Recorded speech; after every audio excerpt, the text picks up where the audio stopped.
Thank you. I will just say a few words to complement what Francesca Albanese has said, and I will, of course, focus on the issue of my own mandate, freedom of expression. Gaza has become the deadliest conflict ever for journalists.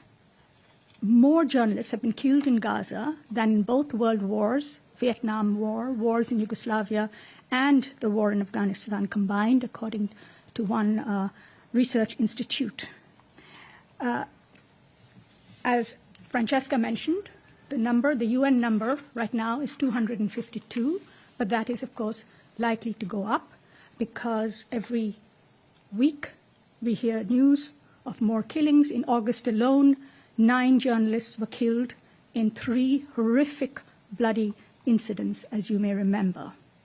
Many of these 252 journalists have been targeted, by which we mean deliberately picked out and killed because of the work that they are doing to expose the atrocities, the crimes, the genocide on the ground.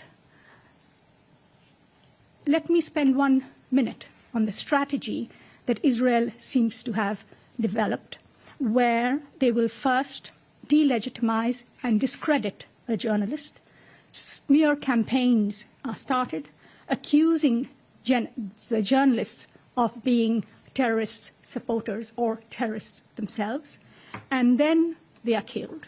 So it is not just killing journalists, but killing, the attempt is being very clearly made here to kill the story, because journalists, local journalists in Gaza today, are carrying the brunt of that killing spree, because they are the ones, only ones who are there. Gaza, what is happening in Gaza is extremely unusual in that I cannot recall another situation where a member state of the United Nations has denied access to independent international media for a conflict, for atrocities, for the unfolding of genocide, and now genocide actually happening over almost 3 years at this stage. We have not seen in any other country a situation like that happening, where international media are being denied independent access. The burden then falls on the local journalists who are being picked out, as I mentioned, and killed, labeled as terrorists and killed. Journalism is not terrorism. Journalism is not a crime. Journalists are civilians under international humanitarian law and therefore protected like other civilians. However, journalists, because of the nature of their war, have to go where the fighting is. They cannot flee away from the fighting, and they are being then deliberately picked out and killed. International media have been denied access. Al Jazeera has been actually banned from even operating in the West Bank or in Israel itself. What we see here, therefore, is,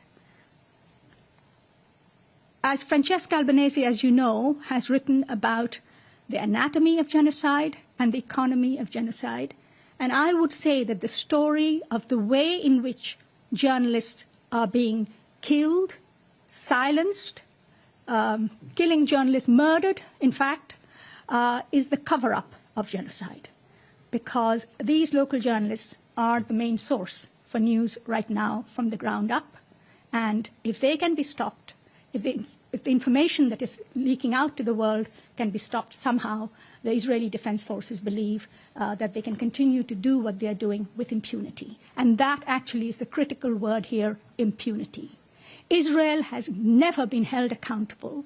Israel has never allowed independent investigation of a single killing of a journalist ever in the Palestinian-occupied territories. We have cases going back 20 years that have not ever been investigated internationally. And that, of course, has created this environment of permissibility in which the Israeli Defense Forces can do what they want to destroy those who are daring to expose the truth on the ground.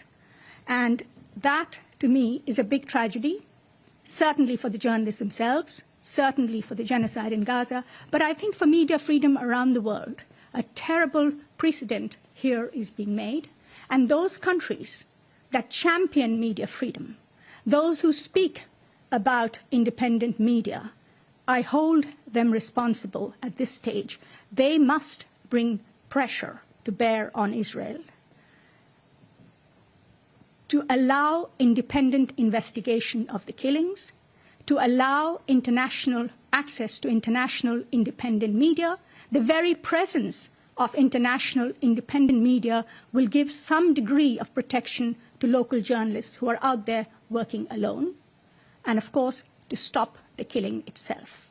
Without journalists, we know that this story will never be complete. The information will be very difficult to get. Already, local journalists are suffering the same conditions like the rest of the population, looking for food, water, shelter. They've had family members killed, and yet they continue. Many of them continue very bravely to report. But how long can that can go on happening? In fact, in my last press release, the title was "States Must Stop Israel Before All Journalists in Gaza Are Silenced." And that is what I fear. I hope very much that you will speak up for those in your own community, journalists in your own professional community. Speak up loud and clear that this must come to an end and Israel must be held accountable. Thank you. Thank you, Ms. Khan. Moving